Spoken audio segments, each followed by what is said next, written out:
Hello, everybody, and welcome to the Christopher and Dana Reeve Foundation's Live Better series. I'm Rob Girth. I'm the Director of Digital Media here at the Foundation. And today we're talking about adaptive aviation. And we're lucky enough to have a genuine expert with us, whom you will meet in a minute. But we have a couple housekeeping things we want to do first, because we are going to have a question and answer at the end. You'll be able to use the chat, or you'll be able to call in and actually talk directly to our guest. And to explain how that's going to happen, here is our operator, Chris, with all the details. Chris. Thank you. Ladies and gentlemen, if you'd like to join us via telephone to ask a question or make a comment, please dial 1-800-931-1309.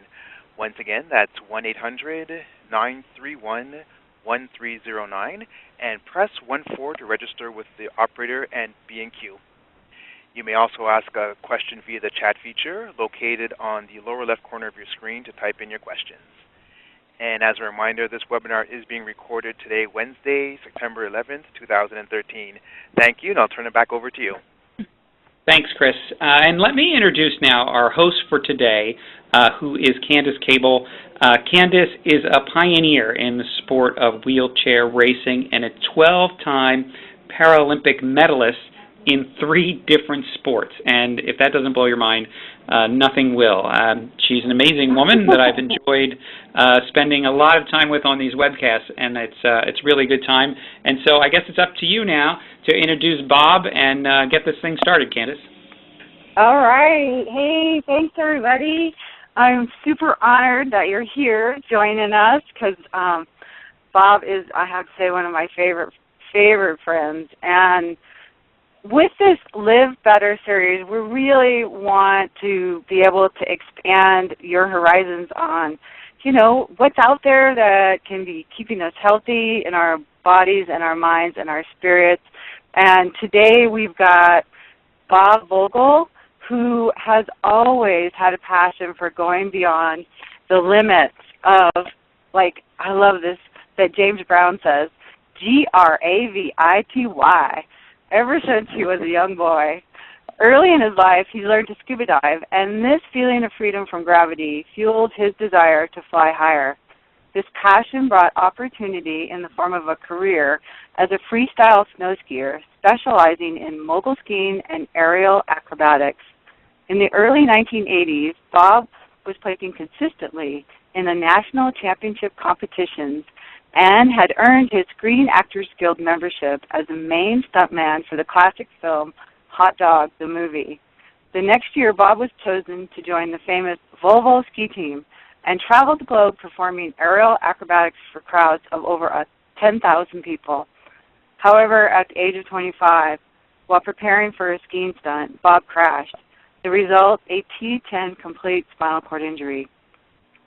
A hang glider pilot before his injury, Bob adapted his glider wheels, and 1 year after his injury, he launched off a 1,700-foot mountain, becoming one of the pioneers of adaptive hang gliding. He attained heights of 20,000 feet while hang gliding and is the only paraplegic competition aerobatic hang glider pilot. He has flown a variety of aircraft, including sailplanes, ultralights, and fixed-wing aircraft. His belief that limits are a matter of perception helped nourish his drive, earning a bachelor's degree with honors in broadcast communication. Bob has won an Emmy Award, and while flying during a live television interview with Hall of Famer quarterback Dan Folks, he's a senior correspondent for New Mobility magazine and writes about all aspects of living a full life with a disability. His writing and video work has led him on adventures including diving with hammerhead sharks and manta rays on untouched reefs off the Yucatan Peninsula, as well as completing several 6-day, 400-mile tours in the Colorado Rockies. Bob is a member of World Team Sports Adventure Team Challenge, a 3-day multi-sport adventure race with teams made up of athletes with and without disabilities that orienteer, mountain bike, hike, zip line, rock climb, rappel, and whitewater raft. I mean, just saying that makes me tired. He enjoys sharing his story and experiences as a motivational speaker both nationally and internationally, but perhaps his most rewarding adventure yet is raising his 12-year-old daughter, Sarah. Welcome, Bob Vogel. Thanks very much, Candace. Wow, what an introduction. I didn't know I did so much. Oh, well, honestly, there was a ton more out there on you, and I think it would take up the whole hour. So I want to get started with what gets you so excited about going upside down and acrobatics? I just love adventure of any kind, and when you're a little kid, many little kids, they like to jump off stuff. I was one of those little kids that would take either a towel or a bed sheet or an umbrella and jump off the porch or jump off the roof. I was always trying to get in the air. And then when I got a little bit older, I discovered freestyle skiing. It was when it first, way back in the day, when guys like Wayne Wong and those guys hit, and so I decided to become an aerobatic skier. And from there, I always wanted to learn how to hang glide. I've always loved being in the air, and I just feel most comfortable and safest when I'm in the air.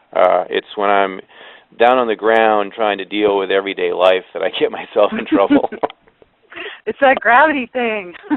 That's it. Yep. Gravity sucks. Well, tell us a little about being on the Volvo team. That looks really exciting.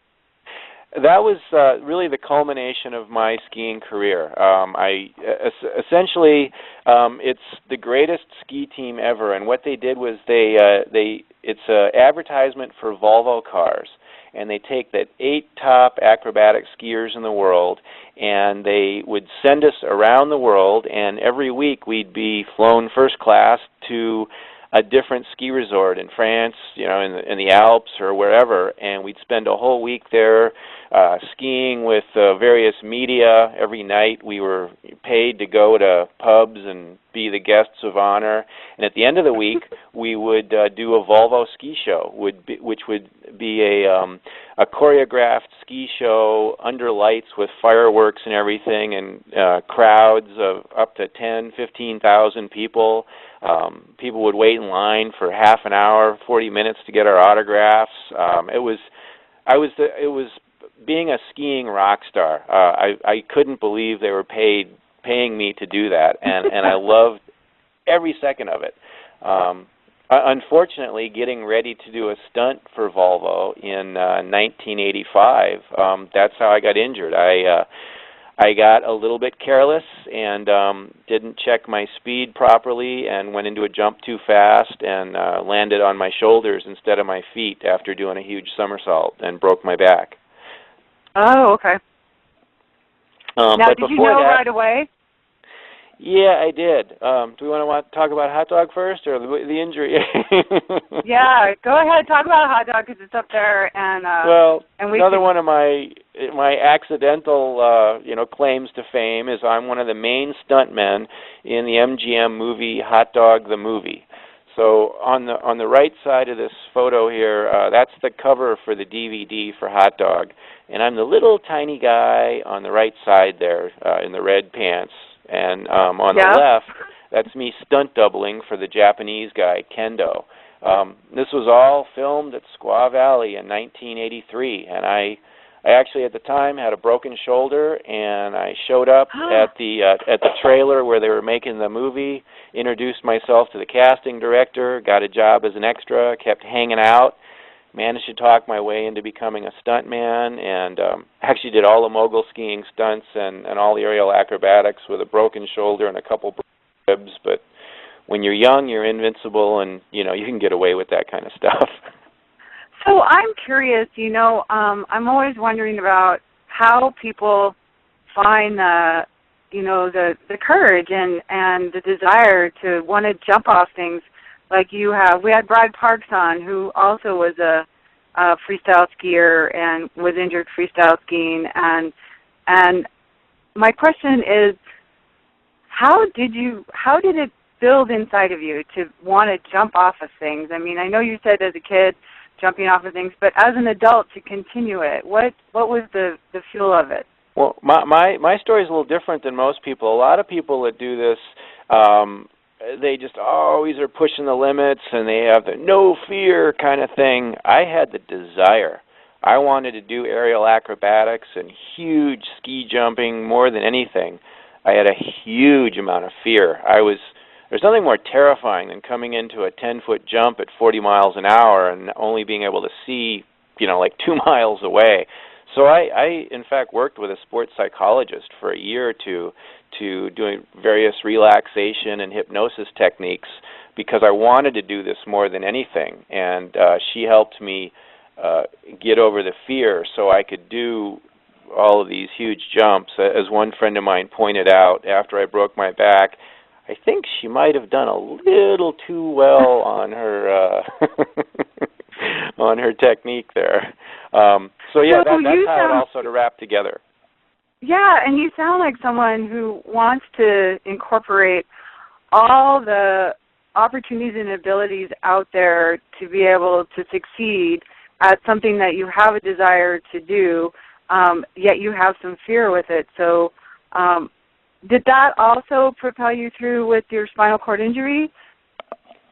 Yeah, it did, and particularly this sports psychologist. Well, certainly all my ski training and everything, and being able to overcome and just put it in different areas, that helped out a lot.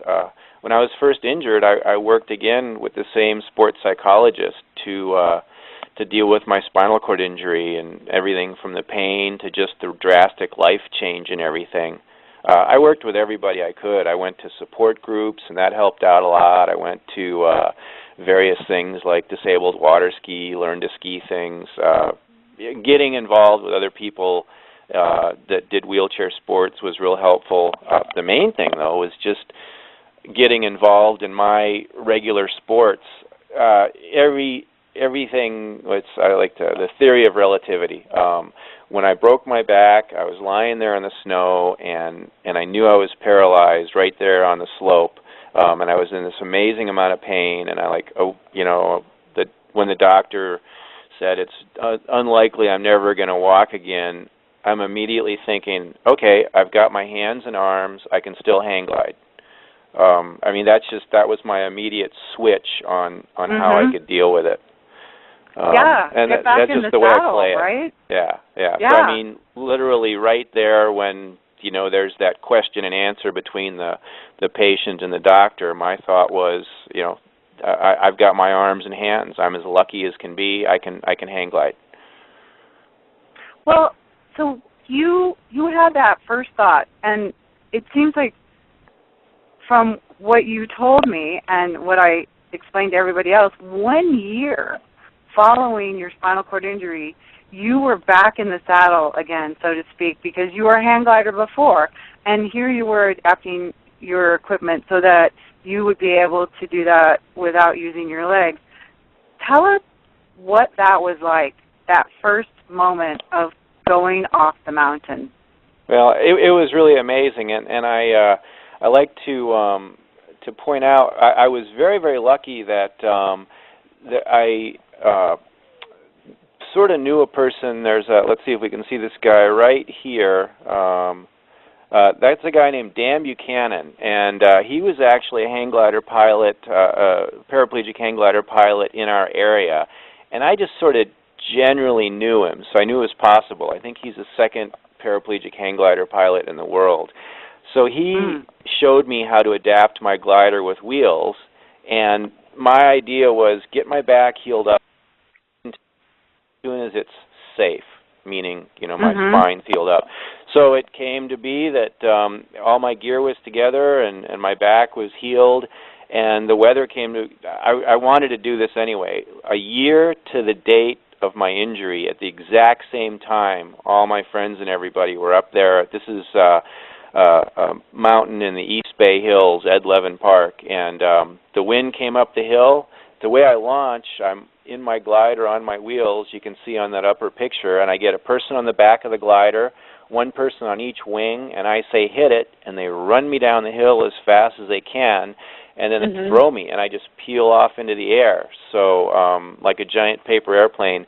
And as soon as I lifted off the ground that first time, it was, I get teary-eyed thinking about it today, because it was the same as my dreams of getting out of my chair and walking. It felt the same, only better, because suddenly there's no difference between hang gliding as a paraplegic and hang gliding, as walking. Once you're in the air, it's the same. And as soon as I got in the air, that was it.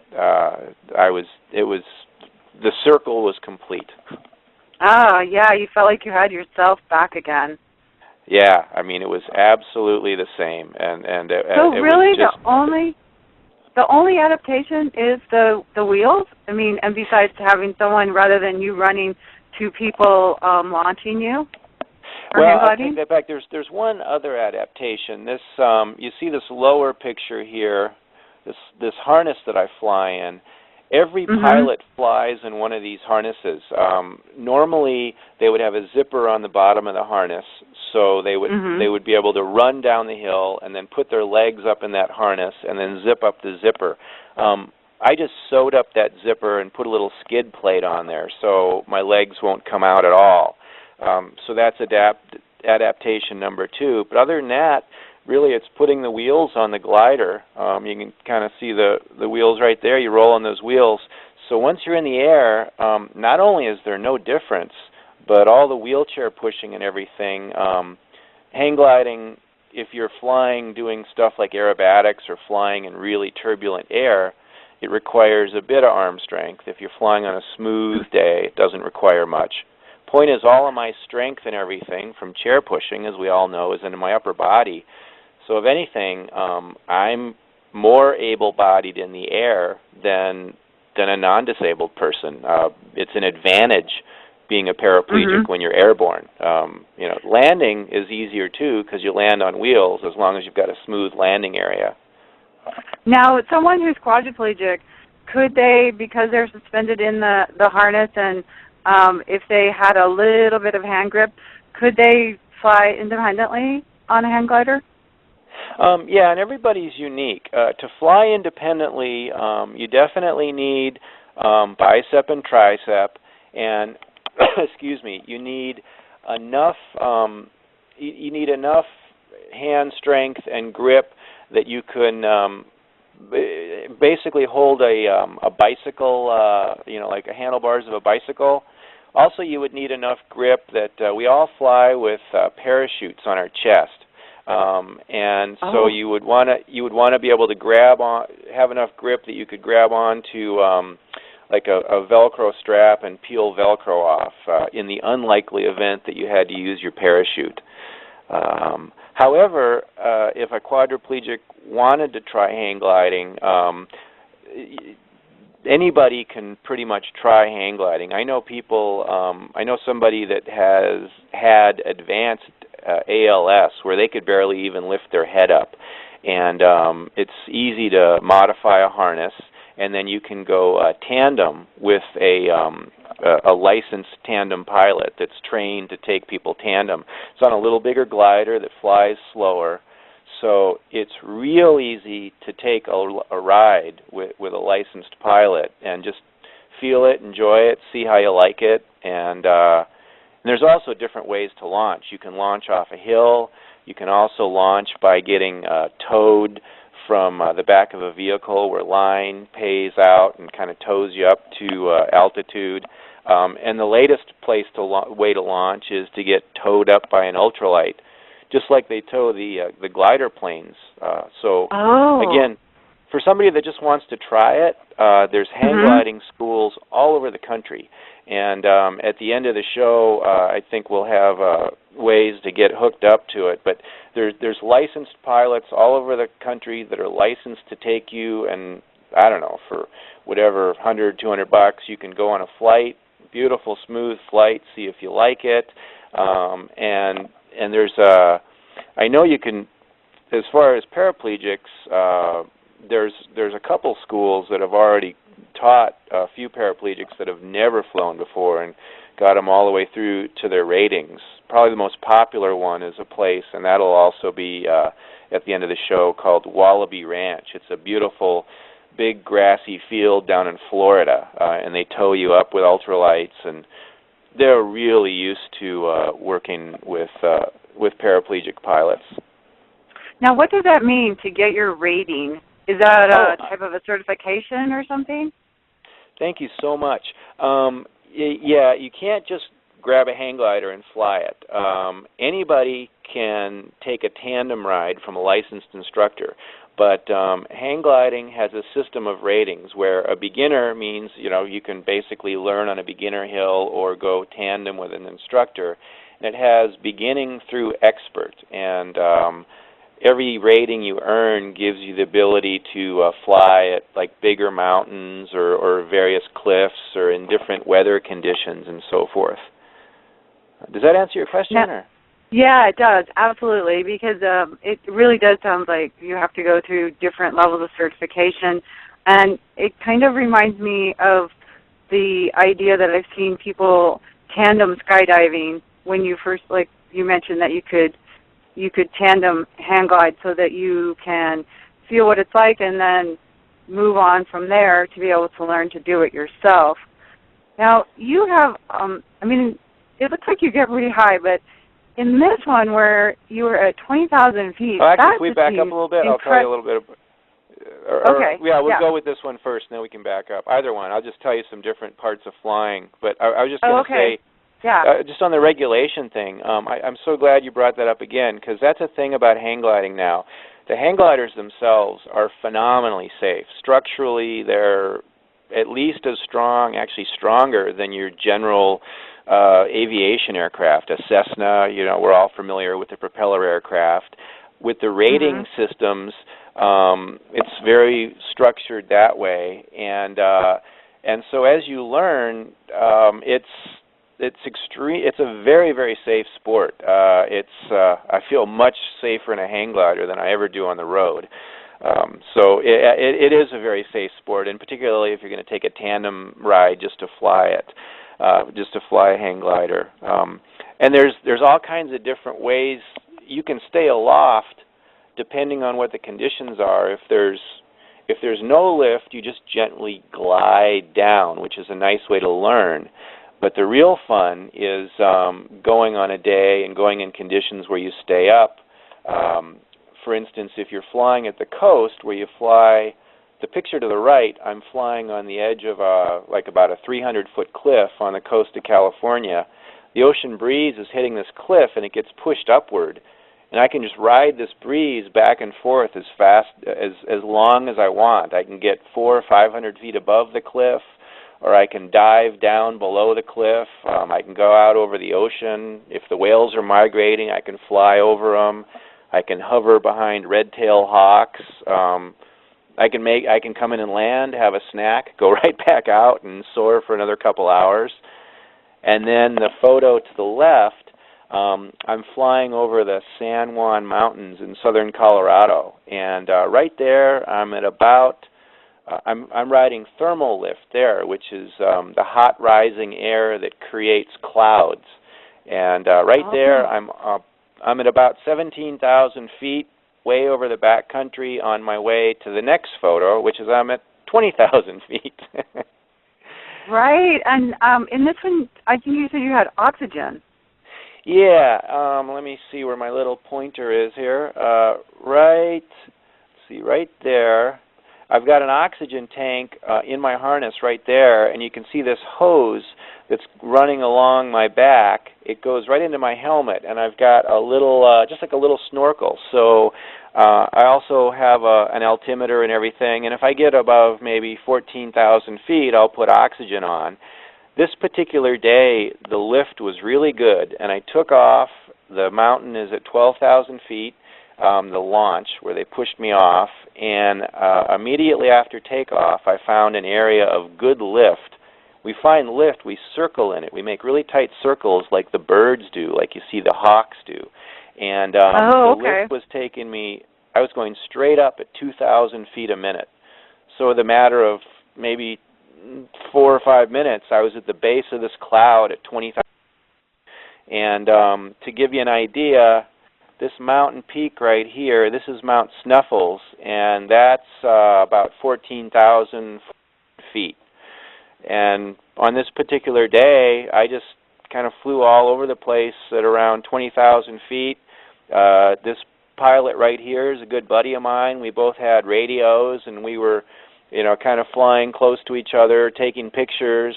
I have a real wide-angle lens, so he's a little closer, but we were also being, keeping plenty of distance.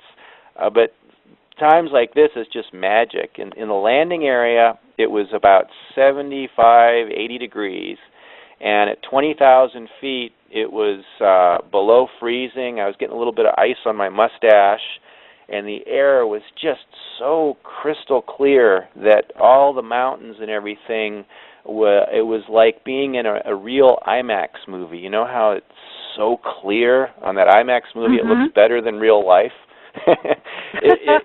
That's what it's like at altitude. It was just amazing and surreal. Again, these are those times where, hey, I'm real happy in my daily life and my chair and everything. Not a problem there. But at 20,000 feet, what do they talk about? The peak moments of self-actualization. This was definitely a peak moment. That's one of them. So question is, you said about getting a little bit of ice on your mustache. What about on the wings of the hang glider? Would that cause some problems or no at that altitude? That's a great question. The only reason I was getting ice on my mustache, it was if at this altitude, I was flying through like kind of moist air, it might cause the wing to ice up. The air is actually very dry in this particular situation. I was getting ice on my mustache because I was breathing out through my nose, so the warm, moist air from my lungs was pouring onto my mustache, and then it was freezing. So yeah, it was. There's really no moisture that's touching the wing, so it doesn't ice up at all. If you did get ice on the wing, though, yeah, all bets are off. That'd be bad. That would be bad. And if you did fly higher, is that a possibility or not at all? Well, if you had the wrong conditions, it could happen. But really, the only time you would get icing is if you had a lot of moisture that would get. It would be sort of like if you were flying through sort of frozen rain or rain that's just freezing kind of thing. The air up here is just super, super dry. So no matter what altitude I would get to, I mean, even if it got, theoretically, if I was flying in the middle of winter, I wouldn't get any ice on the wing at all because it's just dry air. Now, is there, because we've got this video that's going to come up of, with the paragliding, and I think that's the correct term. Feel free to correct me. Is there anything else you want to add about the hang gliding? Because we have a couple other forms of aviation coming up, and I want to make sure we catch everything that we can with the hang gliding. Well, I'll tell you a couple of just quick, fun stories. One of them, again, I mentioned earlier, flying on the coastal cliffs, one of the things that's really fun is there's a lot of red-tailed hawks that fly there, and they kind of hover in the lift, and they're looking down on the cliff. They're looking for little varmints to dive down and hover. And in a hang glider, when the wind's coming straight in, I can get right behind them, and the hawk will look at me. And to a hawk, I'm just a big bird that doesn't fly very well. So it doesn't bug them. So it's common to be able to just hover maybe 2 feet behind a red-tailed hawk and just park right there, and you can watch them hunt. You see them kind of having their head turned and one eye looking down, and then suddenly they'll tuck their wings in and drop 100 feet and grab a mouse or something off the side of the cliff and look up and say, okay, try that. Well, okay, so wait a minute. You can actually pause your hang glider in the air like a hawk does with the hovering? And that's if the conditions are correct. You okay. always, it's kind of confusing. You always have to be flying forward. The glider stall speed is 17 miles an hour. So you always have to be going forward at 17 miles an hour. But on the cliffs, there's a lot of times where the air is going, the coastal winds are blowing straight in at maybe 17, 18, 19 miles an hour, and they're also getting pushed upward. So think about when you see the kayakers and they kind of ride one of those waves on a river, there's like a little eddy or something that they'll ride. That's what the hang glider's doing. So you're really flying through the air, but you can't see it. So to you, you're just stopped. And the Hawk's doing the same thing. It's just stopped. Oh, I get it. Through the waves. Yeah, it's really magic. And then there's so many other things. I mean, in the coast, we can, on good days, we can get up real high and get in front of the fog bank, and it's almost like surfing the front of a cloud, and then you'll get this reflection of yourself and your glider in the cloud, and it's always surrounded by a rainbow. It's called a glory. So there's just all these amazing, just surreal, phenomenal moments. And the cool thing is, again, it's available to anybody with just about, I say just about because you never know, but just about any disability, you can try it and try it safely with a licensed tandem instructor. And then if you've got the arm control and the hand control and you decide to put the time and effort into it, you can certainly learn. And it's just a magic sport. Oh boy, it sounds a whole lot safer than I imagine it to be. So we're gonna let Rob start the paragliding, and you can just feel free to talk over it and explain how that actually works. So, Rob.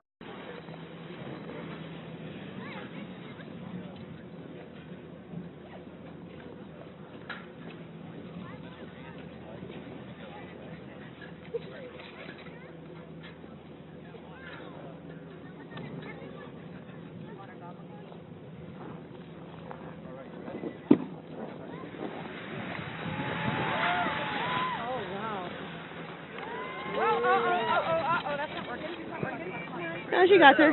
They got her. He knows what he's doing.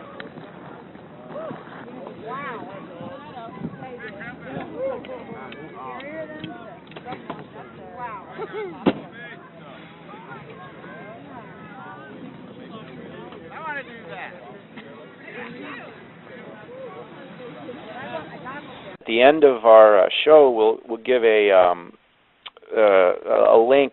There's a group in Utah, and they have developed a special chair for tandem paragliding, where it's got bigger wheels in the front and back, and you're kind of sitting at more of a laid-back position. And they take people, they take students, they take somebody that's never even paraglided, tandem paragliding, to try it, but they're also teaching people how to paraglide. And I know several paraplegics have got their license to be able to paraglide on their own, kind of similar to hang gliding, where you would have a one person pushing you to get you airborne.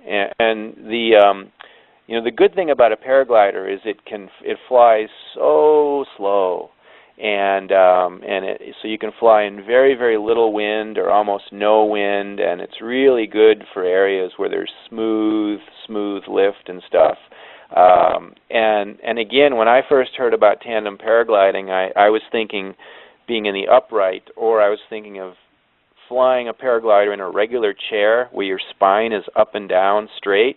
And I was thinking, a bouncy landing there wouldn't be good. That would be an easy way to bust your spine to pieces. These tandem chairs, I should have gotten a photo of one.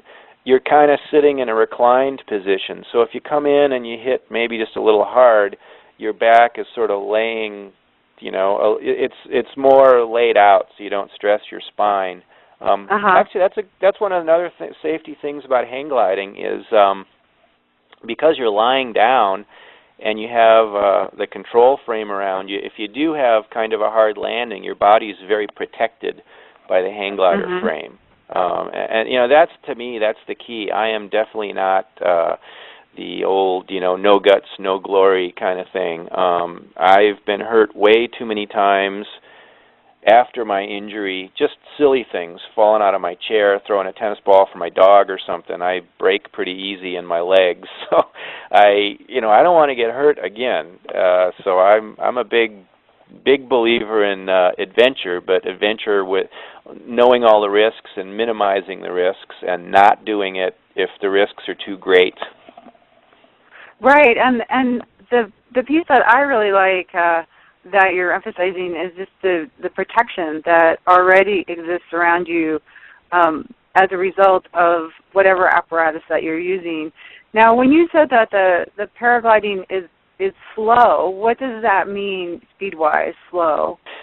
You know, I don't know exactly how fast they go, but I'm just going to guess here, just a wild guess, that a hang glider probably needs to be moving through the air about 15 to 17 miles an hour to fly. Now, what that means is usually you want the wind to be coming up the hill at maybe 10 miles an hour, so you only have to be moving forward at 5 miles an hour or so. Paragliders probably will fly at about half that speed. A big paraglider will fly maybe 8 or 10 miles an hour. So you need very little wind and very little lift to get a paraglider in the air. And it's interesting too, the difference between hang gliders and paragliders and different forms of aviation. You also have to have maturity if you get a license to choose the proper conditions. Paragliders are amazing, safe vehicles in the right conditions. When the conditions get a lot more bouncy, windy, or turbulent, then it's better to have a hang glider because they're rigid and they have a frame inside them and they can handle higher speeds and higher winds and more turbulence and everything. Kind of like using a different tool in your toolbox depending on what kind of job you're doing. Well, and let's move on to, something that's even got more of a structure to it, the sailplane. Sailplanes, another one of my loves. As a matter of fact, I've kind of, for hang gliding, now that I'm a dad and everything, hang gliding is kind of on the back burner right now. But I was taking sailplane lessons for a long time before Sarah was born. Then I ran out of time and money for a while. But I've got 25 solo hours. And this is me getting ready to leave my chair behind and go into a sailplane, a sailplane is basically a glider. They call it a sailplane because they're able to ride the winds and ride the updrafts and stay up pretty much as long as there's lift. And the top speed on some of them is well over 100 miles an hour. They're fully aerobatic. You can do loops and spins and wingovers. I think the distance record of sailplanes is like 500 or 800 miles. I mean, it's amazing what you can do. As a matter of fact, the altitude record in them is set a little over by your house over in Minden, where this photo is taken. Somebody got up to close to 55,000 feet in a sailplane. Oh my goodness! And are they operated with hands and feet, or can it be all hand controlled? Obviously, you can't use your feet, being paralyzed. Yeah, great. So if you were walking up to a sailplane, the way you would fly it would be to operate the rudder, which makes the plane go right and left. You would push with your right and left foot. And then to make the plane go up and down and roll side to side, you'd operate the joystick. That would be in your right hand. Sailplanes' modifications are such that you still have the joystick. So to go up and down, you push forward and backward with your right hand on the joystick that's in between your legs. And to make the plane roll side to side, you move the joystick side to side. The hand control is another lever which is in your left hand, and it's kind of on the left side of the sailplane. And to turn left, you push forward. And to turn right, you pull backward.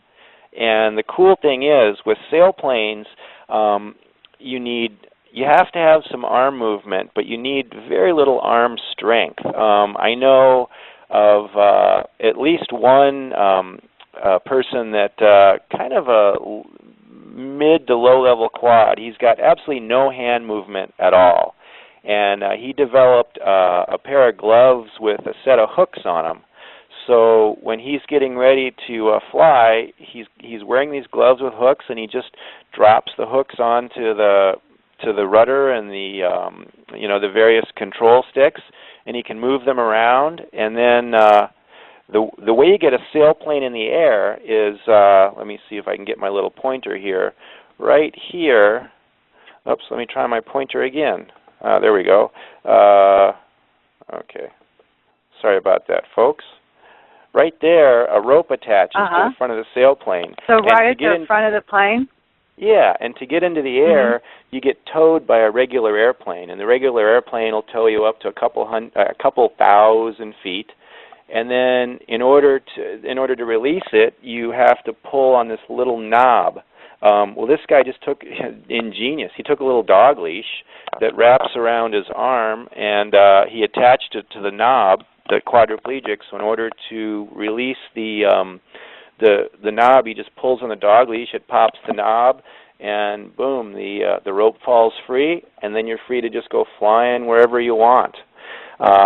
So again, anybody can go on a sailplane ride with a licensed instructor. Super easy, really fun.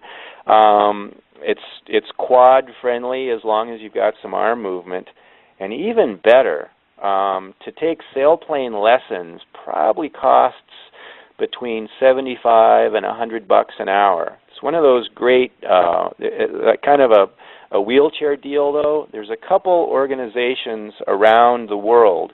It's called Freedom's Wings International, and that'll be at the end of the program as well, where if you are in a wheelchair and you really want to learn to fly, they'll take you for an introductory flight for free. That would normally cost you $130, $150.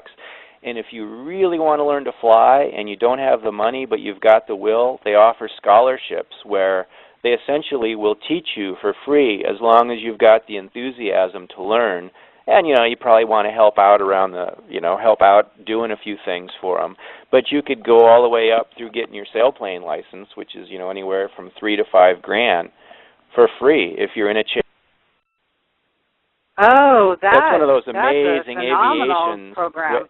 And so again, it's called Freedom's Wings International. And in the U.S., they've got a place down in Florida, and they've got a place on the East Coast. But they also have organizations all over the world, and they all come with the sailplanes that have the hand controls and everything. And with a sailplane, it's amazing. I've had just phenomenal flights.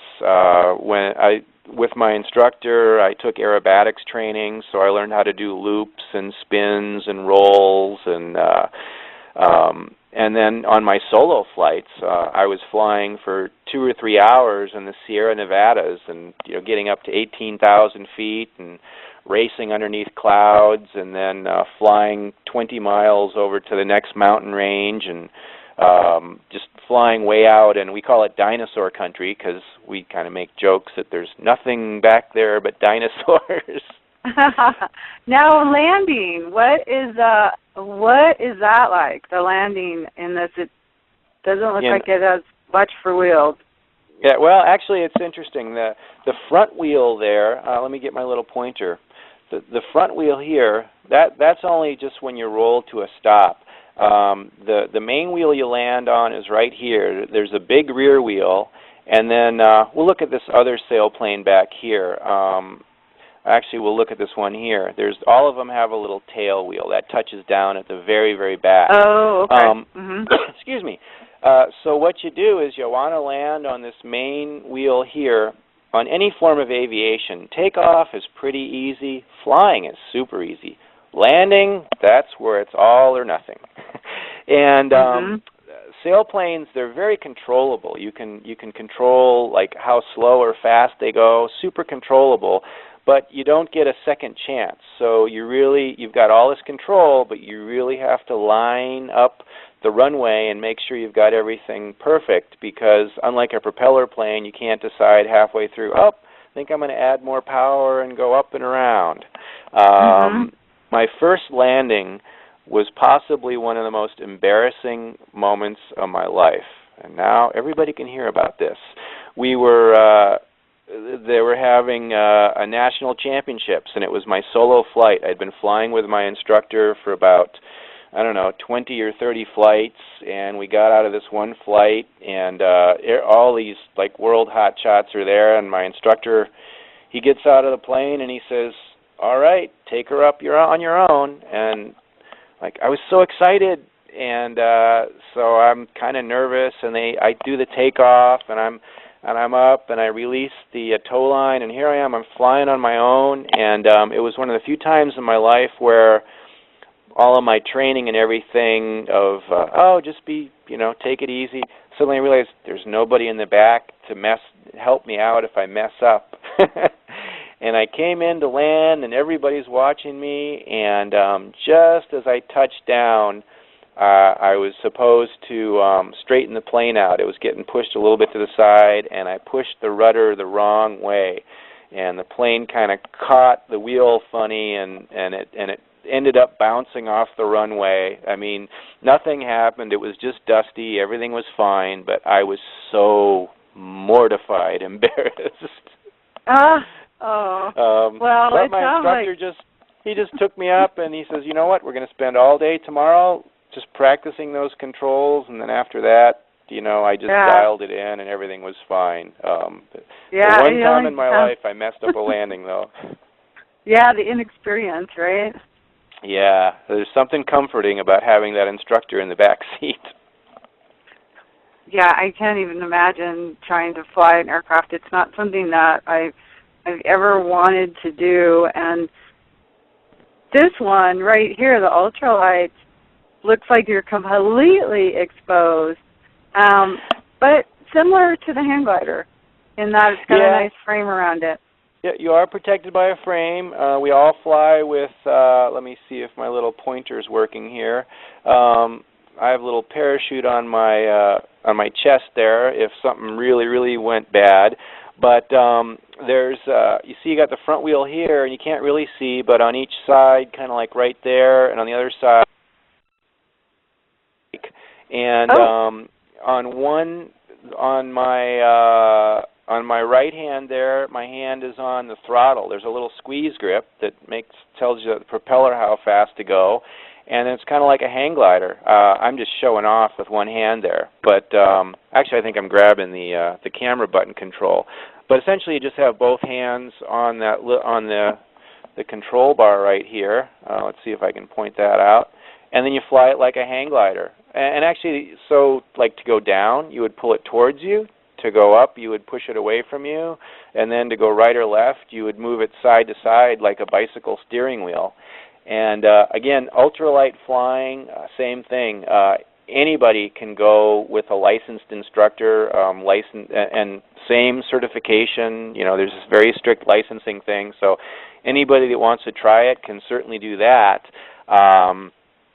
Definitely need hand control, hand movement to fly an ultralight.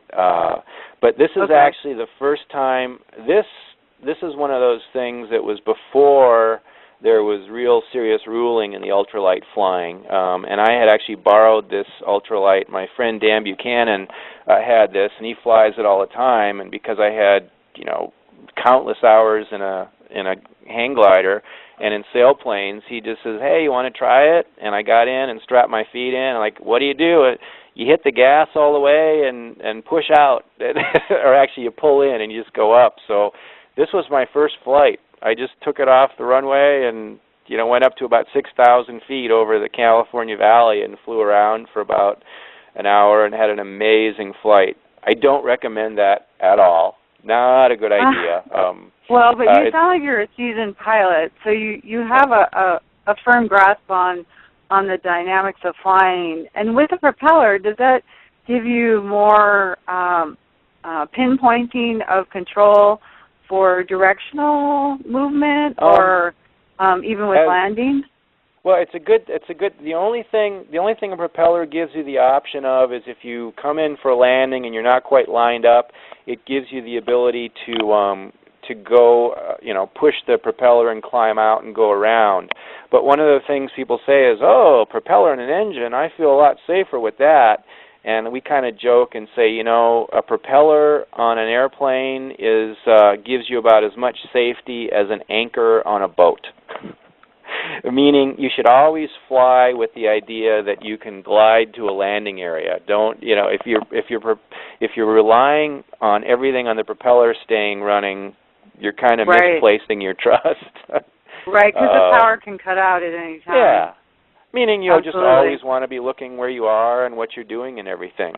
But there's a whole bunch of different ultralights. In fact, a paraplegic just flew an ultralight in many, many stages. It took him many months, but he worked his way from England. I think he worked his way all the way down to, I know at least Africa, and flew a couple thousand miles. And right now he's planning to fly.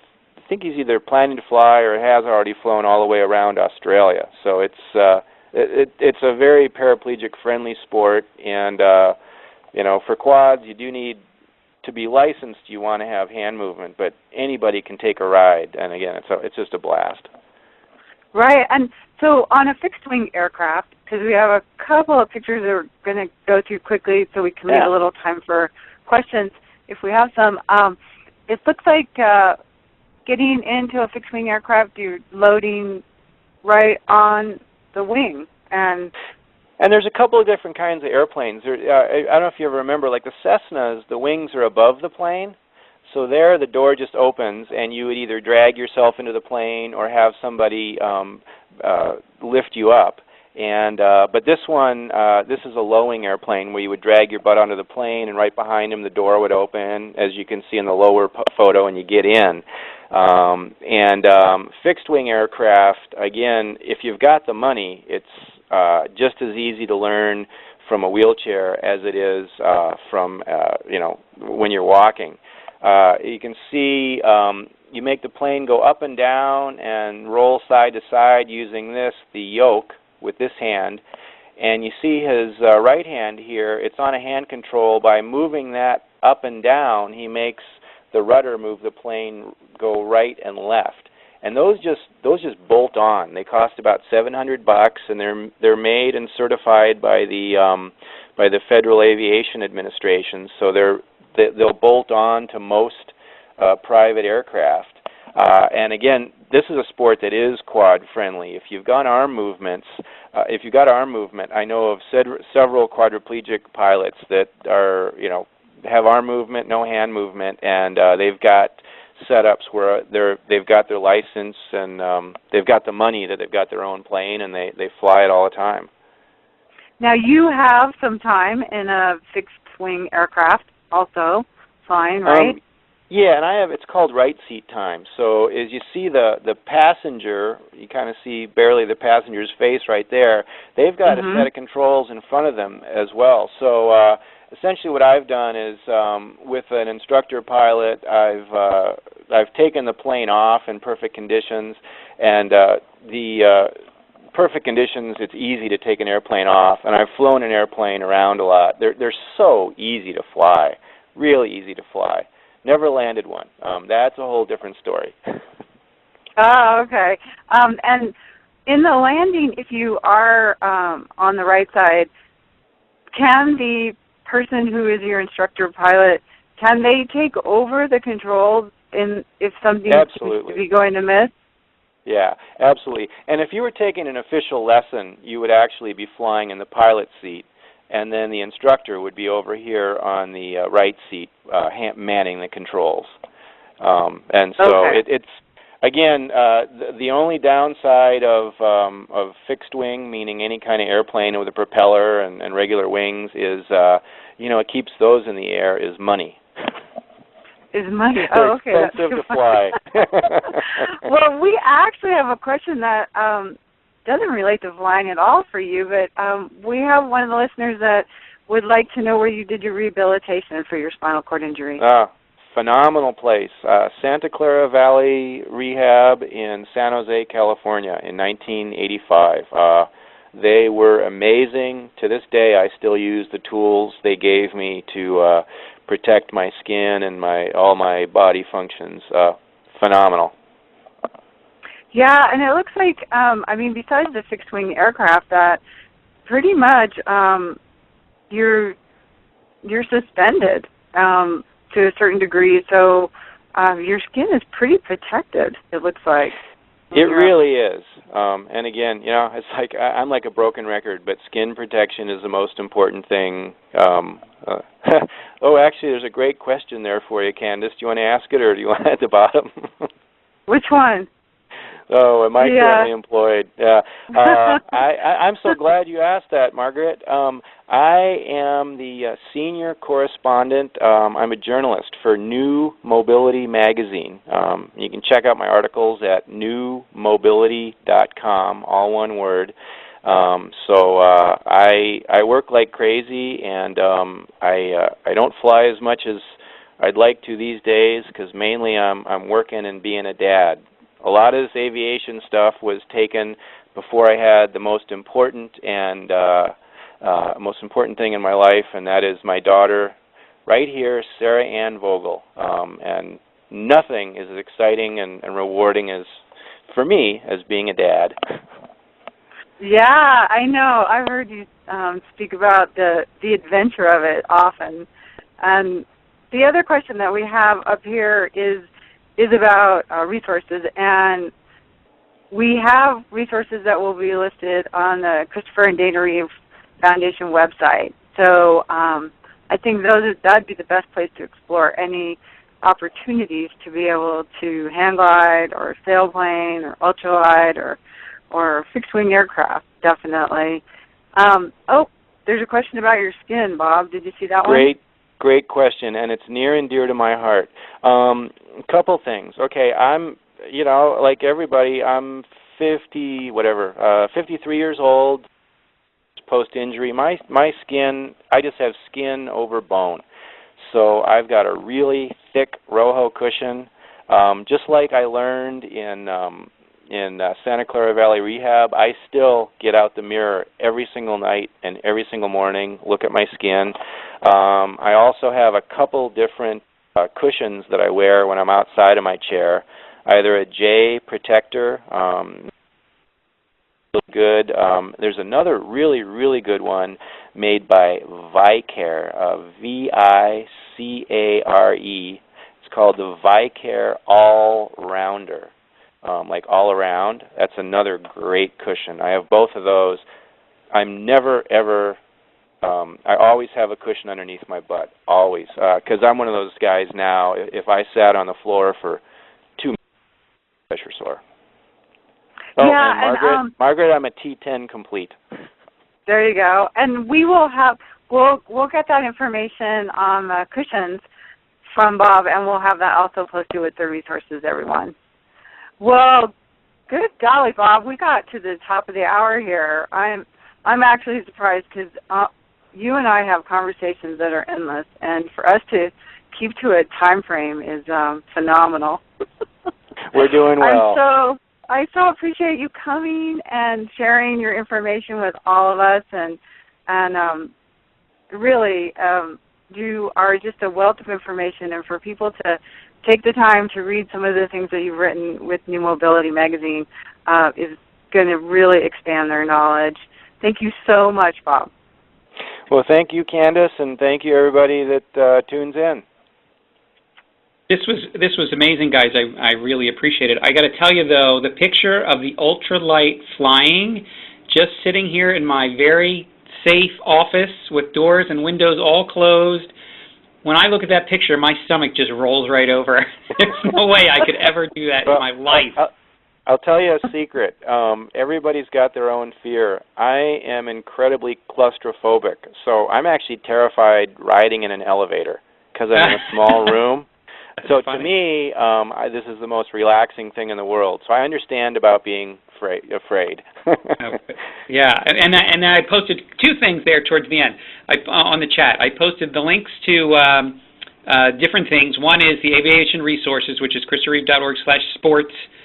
This broadcast, if you missed any of it, will be at christopherreeve.org/webcast sometime tomorrow when I get it up there. And then if you want to read Candace's blog, her and there's a handful of other bloggers, we have at christopherreeve.org/life-after-paralysis. And then I also posted, because one of our listeners, Damon, sent me a link to, and I just watched it, him skydiving And so I posted that too with a little note from what he did. It's a video worth outstanding. watching, and something Yes. else I don't think I could ever do because it's just too high up. Damon, thank you. skydiving is everybody. something that's beyond me. Thanks. Yeah, thanks thanks, guys. everybody for listening.